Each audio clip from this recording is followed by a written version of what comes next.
Hello friends, स्वागत है आपके अपने परिवार learning lotion let's make it easy में। तो फ्रेंड्स, आज की इस वीडियो में हम लोग इंटरप्रेन्योरशिप और स्टार्टअप के यूनिट 1 के लेक्चर नंबर 3 को करने जा रहे हैं। इस लेक्चर नंबर 3 में हम लोग क्या कवर करेंगे? तो कवर हम लोग करने वाले, सबसे पहले हम लोगों ने introduction to entrepreneurship and startup को कंप्लीट किया, फिर हम लोगों ने ट्रेड्स कंप्लीट किया और मोटिवेशन को कर लिया। इस वीडियो में हम लोग कंप्लीट करने जा रहे हैं टाइप ऑफ बिजनेस स्ट्रक्चर। हम लोग समझेंगे कि बिजनेस स्ट्रक्चर क्या होता है और इसके हमें टाइप्स को क्या पढ़ना है। इसके पहले को लेक्चर देखने के लिए आप हमारे डिस्क्रिप्शन बॉक्स में जा सकते हैं और पीडीएफ के लिए व्हाट्सएप और टेलीग्राम ग्रुप को ज्वाइन कर सकते हैं। तो शुरू करते हैं हम लोग कि बिजनेस स्ट्रक्चर आखिर हमारा होता क्या है। तो सबसे पहले डिफिनीसन की बात करें, क्योंकि डिफिनीसन आपको आपके एग्जाम में लिख के आना है, तो किस तरीके से लिखना है ताकि आपको अच्छा नंबर मिले। तो डिफिनीसन हम लोगों का कहता है a business structure is a legal framework. मतलब बोले तो एक तरीके का लीगल फ्रेमवर्क को आप इस तरीके से समझ सकते हैं कि एक तरीके का ढांचा है, एक तरीके का स्वरूप है। जैसे आपका शरीर का स्ट्रक्चर हुआ, वैसे ही बिजनेस स्ट्रक्चर एक लीगल फ्रेमवर्क है। डेट डिफाइंस, मतलब वो क्या डिफाइन करता है? हाउ वो business operate and its own, मतलब बिजनेस कैसे चल रहा है और कैसे चलेगा, मतलब किस तरीके से ऑपरेट हो रहा है, चल रहा है और किस तरीके का है। इट इम्पैक्ट फैक्टर, मतलब बिजनेस स्ट्रक्चर किस पे इम्पैक्ट करता है, मतलब बिजनेस स्ट्रक्चर होने के पीछे क्या कारण है, किस पे इम्पैक्ट करता है। तो लाइक टैक्सेस पे इम्पैक्ट करता है। मतलब बिजनेस स्ट्रक्चर हम लोग देखें आगे कितने टाइप के होते हैं और उस टाइप में से कौन सा टाइप से आप बिजनेस स्ट्रक्चर यानी बिजनेस शुरू कीजिएगा तो आपको कम टैक्स देना पड़ेगा, किस में ज़्यादा टैक्स देना पड़ेगा। तो डैट मीन्स किस पे वो इम्पैक्ट करता है, तो टैक्स पे। फिर कह रहा है daily operation and personal liabilities of the owner, और डेली मतलब वो किस तरीके से डे टू डे लाइफ में ऑपरेट हो रहा है, इस पर उसका इम्पैक्ट पड़ता है। और लाइबिलिटी मतलब एक तरीके से देनदारी, मतलब उसका रिस्पॉन्सिबल पर्सन कौन है। मतलब उस बिजनेस से मान लीजिए आपको प्रॉफिट होता है तो प्रॉफिट किसके पास जाता है, लॉस होता है तो किसके पास जाता है, मतलब देनदारी। मतलब जो भी कुछ उस बिजनेस से इफेक्ट पड़ेगा उसका देनदारी कौन होता है। तो ये सब हम लोगों का बिजनेस स्ट्रक्चर पे डिपेंड करता है। आगे हम लोग इसके टाइप को देखेंगे जिसमें हम लोग का पता चलेगा कि बिजनेस स्ट्रक्चर हमारे कितने टाइप के होते हैं। तो पहला हम लोगों का दोस्तों हो जाता है सोल प्रोपराइटरशिप। सोल मतलब जाहिर सी बात है ये एक आदमी द्वारा ओन किया जाएगा, फिगर में भी देख सकते हैं फ्रेंड्स। फिर नेक्स्ट हमारा हो जाता है पार्टनरशिप। पार्टनरशिप से आपको समझ में आया, जैसे आप लोग दोस्त हैं तो दो तीन दोस्त मिलकर शुरू किए, दो जरूरी नहीं आप दो तीन भी हो सकता है, आप यहाँ फिगर में देख सकते हैं। फिर हमारा है कोऑपरेटर। इसमें हम लोगों का क्या है, तो इसमें मतलब ये भी एक तरीके से मिलजुल के बिजनेस करेंगे। हम लोग आगे इसके डिफिनीशन को समझेंगे कि इसमें क्या होता है। फिर हम लोगों का एलएलसी आ जाता है, लिमिटेड लायबिलिटी कंपनी। ये हम लोग का बहुत अच्छा होता है, मतलब इसमें हम लोगों का टैक्स से हम लोग बहुत तरीके का आगे हम देखेंगे किस किस तरीके का बेनिफिट है। यदि आप कोई बिजनेस स्ट्रक्चर यानी मान लीजिए यदि आप कोई बिजनेस करना चाहते हैं तो कौन सा आप बिजनेस स्ट्रक्चर को फॉलो करेंगे जिससे आपको ज़्यादा प्रॉफिट होगा और लॉस कम होगा। फिर हमारा आ जाता है कोऑपरेटिव। फिर ये भी हम लोगों का देखिए, ये जो हम लोग 5 टाइप देखे ये हमारा बहुत इंपॉर्टेंट है और आपके पिछले एग्जाम में पूछा जा चुका है कि define business structure and write down it's type and characteristics करके आपके ये 6 नंबर में पूछा जाएगा। और ये इस चैप्टर का सबसे इंपॉर्टेंट प्रश्न है। 4 नंबर के लिए डिफरेंस आएगा जो कि हम लोग अगले वीडियो में देख लेंगे, लेकिन ये 6 मार्क्स में आपका पूछा गया था पिछले बार, तो इसे आप लोग अच्छे से जरूर क्लियर कर लीजिएगा। पहले अब हम लोग देखते हैं सोल प्रोप्राइटरशिप क्या होता है। ऐसे आपसे देखिए एग्जाम में क्वेश्चन है what is business structure, write down its types and define any one. ऐसे करके आएगा कि इसमें से आपको कोई एक डिफाइन करना है। तो सबसे पहले हम लोग देखते हैं कि सोल प्रोप्राइटरशिप हमारा क्या होता है। तो इसका देखिए डिफिनीशन हम लोगों का कह रहा है, फिगर से आप समझिए कि इसे एक आदमी ओन करे। जैसे आप आए, आपका मन हुआ, आप बिजनेस को स्टार्ट कर दिए, तो ये हमारा सोल प्रोप्राइटरशिप आ गया। मतलब इसमें एक आदमी रहेगा, प्रॉफिट भी उसका, लॉस भी उसका, दूसरा कोई नहीं आएगा। चलिए अब हम लोग इसके डिफिनीशन को देखते हैं। डिफिनीशन कह रहा है हमारा sole proprietorship is the simplest form of a business structure. Business structure का सबसे सिंपलेस्ट फॉर्म कौन है, तो हमारा सोल प्रोप्राइटरशिप है। इसे आप याद कर लीजिएगा, एमसीक्यू में पूछेगा, बाद में हम लोग एमसीक्यू में भी इस क्वेश्चन को करेंगे, तो अभी आप याद रखिएगा। फिर हमारा आगे कह रहा है it is owned and operate by one person. मतलब ये ओन्ड मतलब इसको मतलब किसका है, तो ये किसी एक पर्सन को होगा, और चलाया किसके द्वारा जाता है, तो ये किसी एक पर्सन के द्वारा, इसलिए हम लोग इसे सोल कह रहे हैं। फिर कह रहा हु टेक्स अ फुल रिस्पॉन्सिबिलिटी, मतलब वो पूरा रिस्पॉन्सिबिलिटी वो बिजनेस का वही लेता है। रिस्पॉन्सिबिलिटी में हमारा क्या जाएगा, डेब्ट्स बोले तो उस बिजनेस से, मान लीजिए आप बिजनेस करते करते आप लोन ले लिए, आप कर्जा में जा रहे हैं, तो इसके जिम्मेदार आप रहिएगा। मान लीजिए आपका बिजनेस सक्सेसफुल हो गया, आपको प्रॉफिट आ रहा है, तो इसके भी जिम्मेदार आप रहिएगा। प्रॉफिट आपको मिलेगा, पैसा आप कमाइएगा, आप छापिएगा। लेकिन कर्ज में जाइएगा तो फिर वो भी आपको देना पड़ेगा। अब हम लोग इसके कुछ कैरेक्टरिस्टिक्स को देखेंगे, उससे पहले हम लोग एक शॉर्ट में रिवीजन कर लेते हैं कि सोल प्रोप्राइटरशिप क्या होता है। तो इसमें क्या हम लोग देखें कि सिंगल ओनर रहता है। आपको मन कि आप उठे, आप मान लीजिए आप कोई बिजनेस खोल लिए, मान लीजिए आप डिप्लोमा चाय वाला बनाए, तो आप अकेले खुद से आए, खुद से चाय की दुकान खोले तो सिंगल हो गया। नो शेयर, अब आप खुद से चाय बेचिएगा, आपको पैसा आएगा, तो क्या आपको पैसा किसी को देना है? तो बिल्कुल भी नहीं। तो प्रॉफिट एंड लॉस आपको किसी के साथ शेयर भी नहीं करना है। ये हो गया। फिर हमारा कह रहा है वन मैन कैपिटल, मतलब आपको जो पैसा लगाना आप खुद से लगाइएगा। अनलिमिटेड लायबिलिटी, मतलब पूरा देनदारी, सारा का जिम्मेदारी आपके सर आने वाला है। मतलब आपका बिजनेस जोखिम में जा रहा है, आप लोन ले लिए मान लीजिए 10 करोड़ का, कि आप सोचें MBA चाय वाला को भी पीछे कर देंगे, 10 करोड़ का लोन ले लिए तो सरकार आपका घर बेच के आपका पैसा उसील लेगा, भले आपका रहे या न रहे, आपका बिजनेस चले ना चले उससे कोई मतलब नहीं। फिर हमारा कह रहा है लेस लीगल फॉर्मेलिटी, मतलब ये बिजनेस आपको खोलने के लिए आपको कोई भी एकदम ना के बराबर फॉर्मेलिटीज़ पूरा करना पड़ेगा। आप तुरंत उठिए चाय की दुकान खोल लीजिए, बना लीजिए डिप्लोमा चाय वाला। आई होप आप इसे समझे होंगे। अब हम लोग क्या करते हैं कि इसके कैरेक्टरिस्टिक्स को देखते हैं कि हमारा कैरेक्टरिस्टिक्स क्या है। कैरेक्टरिस्टिक्स में आप यहाँ देख सकते हैं सिंगल ओनरशिप, जो हम लोगों ने डिफिनीशन को पढ़ा ना, बस उसी को एक एक पॉइंट में यहाँ बना के लिख दिया गया। अब आप तो पॉइंट लिखिएगा तो आपको एग्जाम में 6 नंबर तो ऐसे ही फ्री का देगा नहीं। तो लिखना कैसे, लिखने का भी एक तरीका होता है। देखिए हम लोग किस तरीके से लिखेंगे।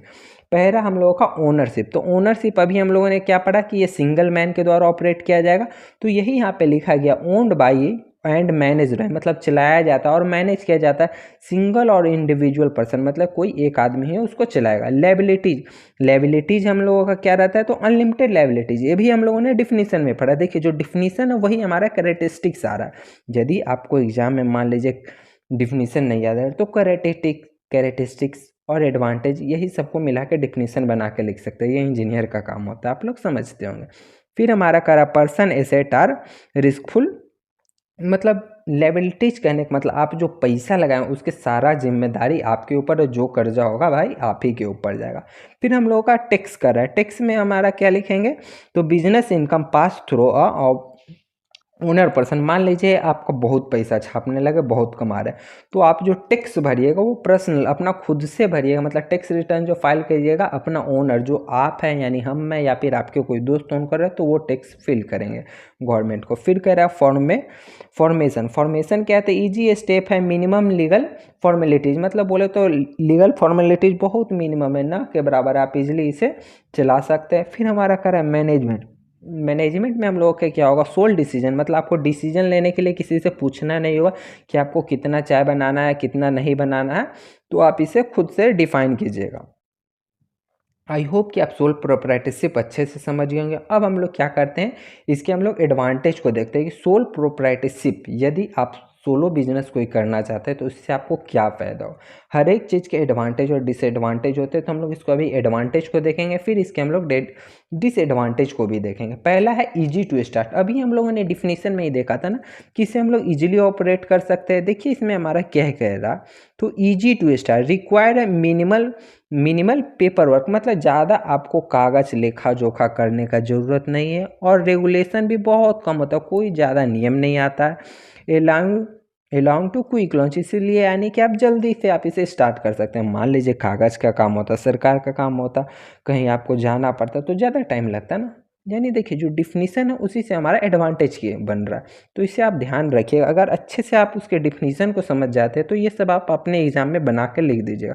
फिर कह रहा है फुल कंट्रोल, तो फुल कंट्रोल में क्या कह रहा है, the owner has a complete control, मतलब यदि आप हैं जैसे डिप्लोमा चावल तो आपके पास फुल कंट्रोल है, मतलब ओवरऑल बिजनेस आपको कब खोलना है, कब चालू करना है, कितना देर करना है, कैसे करना है, पूरा कंट्रोल आपका, कोई आपको कंट्रोल नहीं करेगा। फिर हमारा थर्ड पॉइंट आता है कीप ऑल प्रॉफिट, आपका बिजनेस बहुत अच्छा चल रहा है तो सारा प्रॉफिट आपका होगा।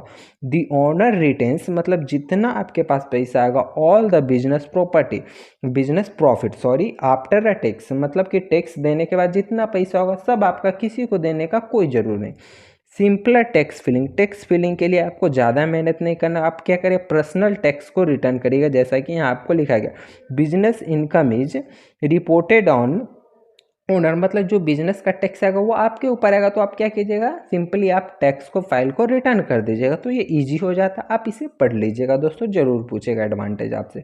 अब हम लोग जरा इसके डिसएडवांटेज को भी देखते हैं, क्योंकि किसी भी चीज़ का एडवांटेज होता है तो उसका डिसएडवांटेज भी जरूर होता है। तो पहला हम लोगों का करा अनलिमिटेड लायबिलिटी, ये हम लोगों ने डिफिनीशन में पढ़ा था, तो बस थोड़ा सा ही उसको एक्सप्लेन कर दिया गया। देखिए क्या कह रहा है, the owner personal asset are on the life for business debts and lawsuits, मतलब कह रहा है कि जो आप मान लीजिए ओनर है तो आपका पर्सनल एसेट मतलब जैसे मान लीजिए आपका घर हो गया, आपका कुछ ज़मीन हो गया तो ज़मीन हो गया, आपके पास कोई ज्वेलरी है तो ज्वेलरी हो गया। मान लीजिए आपका बिजनेस फ्लॉप हुआ, सरकार से लोन लेके रखे थे 50,000 की, बड़ा सा हम फ्रेंचाइजी बड़ा सा डिप्लोमा चाय वाला बनाएंगे, बट आप फेल हो गए। तो सरकार क्या करेगी, वो आपसे 50 लाख मान लीजिए लिए हैं आप सरकार से, तो 50 लाख उछलने के लिए आपका ज़मीन बेच देगी, आपका घर बेच देगी, ले लेगी। तो यही कह रहा अनलिमिटेड लायबिलिटीज सिर्फ आपके ऊपर हो जाता है, ये इसका बहुत बड़ा डिसएडवांटेज है। फिर सेकेंड पॉइंट हम लोगों का कह रहा है लिमिटेड एक्सेस टू कैपिटल। अब मतलब क्या कह रहा है, लिमिटेड एक्सेस कैपिटल, कहने कैपिटल मतलब यहाँ पे बिजनेस में हम लोग पैसे को कहते हैं, मनी को कहते हैं। अब मान लीजिए आप अकेले चाय की दुकान खोल रहे हैं तो आपके पास पैसा भी तो ज़्यादा होना चाहिए। मान लीजिए आप एक जगह खोले, अच्छा रन किया, अब आपको दूसरा जगह भी जाना है तो आपके पास फाइनेंस ज़्यादा होना चाहिए। तो यहाँ पे कह रहा है rising finance can be difficult, मतलब पैसा जमा करना बहुत डिफिकल्ट होता है। आज के ज़माने में कौन इतना जल्दी किसी को पैसा देता है, नहीं देता है। तो वही कह रहा है rising financing can be difficult, मतलब पैसा जमा करना बहुत ही डिफिकल्ट हो जाता है। फिर कह रहा है लीडर्स में भी hesitates to the unlimited liability, मतलब उसके पास पैसा आने में बहुत सारी डिफिकल्टी होने लगती है। फिर हम लोगों का थर्ड पॉइंट कह रहा है लिमिटेड ग्रोथ पोटेंशियल, मतलब इसमें ग्रोथ पोटेंशियल लिमिटेड है। क्यों ग्रोथ पोटेंशियल लिमिटेड है, तो ज़रा देखिएगा, the business is a limited by owners and skill of resource and time, मतलब जैसे हम ही एक वीडियो बना रहे हैं, मान लीजिए हम वीडियो बना रहे हैं तो हम अकेले बना रहे हैं तो हमारे पास लिमिटेड रिसोर्स, हमारे पास सामान भी ज़्यादा नहीं, तो एक चीज़ लिमिटेड होगी। हमारे पास टाइम ज़्यादा नहीं तो हम वीडियो कम बना पा रहे हैं। अगर हमको अच्छा से पढ़ाने नहीं आ रहा, हम आपको समझा नहीं पा रहे तो हमारा ग्रोथ नहीं है। उसी तरीके से यदि आप चाय अच्छा नहीं बना पाइएगा तो नहीं होगा। आप अकेले रहिएगा, आपका कस्टमर मान लीजिए 10 साल, आप दिन में 10 आदमी का चाय नहीं बना पा रहे, आपको एक और स्टाफ को रखना है, तो मतलब क्या, आपके पास रिसोर्स भी होना चाहिए और स्किल अच्छा होना चाहिए, और उसके पीछे आप टाइम कितना दे रहे। तो अकेला आदमी क्या क्या कर पाएगा, नहीं कर पाएगा ना अच्छे से।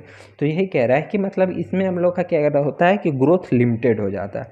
फोर्थ नंबर पॉइंट हमारा कह रहा है lack of continuity. Lack of continuity कहने का मतलब ये सीधा लाइन जा रहा है तो कंटिन्यूसली हुआ, लैक ऑफ कंटिन्यूटी यानी यहाँ जा रहा है फिर रुक रहा है फिर चल रहा है फिर रुक रहा है, मतलब लैक ऑफ कंटिन्यूटी मतलब कंटिन्यू नहीं है, यह कहने का मतलब। अब हम लोग देखते हैं इसका डिफिनीशन में क्या बोल रहा है। दी बिजनेस में केस टू एग्जिट, यदि मान लीजिए आपको बिजनेस से बाहर निकलना, इफ़ द ऑनर बिकॉम इनकैपिटेट, यदि मान लीजिए आप चाय बनाने में सक्षम फुल नहीं है, आपको बाहर निकलना है, या फिर कोई जो बिजनेस ओनर है वो डेथ कर जाता है, मर जाता है किसी कारणवश, तो उसका बिजनेस कौन ऑपरेट करे, उसका बिजनेस वहीं पे ख़त्म हो जाएगा। तो यही बोल रहा है यदि मान लीजिए आपका तबीयत ही मान लीजिए 1 साल के लिए ख़राब हो जा रहा है, तो आप कैसे वहाँ पे चाय बना के बेचिएगा, नहीं ना चलेगा, तो आपका बिजनेस वहाँ पे फेल हो जाएगा। यानी लैक ऑफ कंटिन्यूटी, आपका तबीयत ख़राब हो रहा है तो बीच में गैप हो रहा है, फिर आप ठीक हो रहे तो फिर आ रहा है, या फिर अगर मान लीजिए कोई बिजनेस किया उसका अनफॉर्चुनेटली डेथ हो गया तो उसका बिजनेस तो वहीं पे ख़त्म हो गया।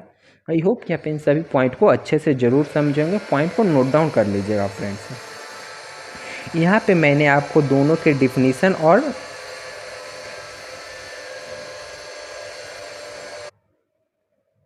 आई होप आपने एडवांटेज और डिसएडवांटेज को अच्छी तरीके से समझ लिया होगा। अब हम लोग आगे की ओर चलते हैं। आगे चलने से पहले दोस्तों मैंने आपको शॉर्ट पॉइंट में यहाँ पे मेरिट बोले तो इसके एडवांटेज को लिखा और डिमेरिट बोले तो इसके डिसएडवांटेज को लिखा, ताकि आपको एग्ज़ाम समय में प्रिपरेशन करने में ईजी हो। तो इसे आप एक बार पढ़ लीजिए, जो मैंने अभी एक्सप्लेन किया उसी का छोटा छोटा, जैसे क्विक डिसीजन मेकिंग, मेरिट में क्या है उसका एडवांटेज, जल्दी से डिसीजन ले लीजिएगा, किसी से पूछने का ज़रूरत नहीं।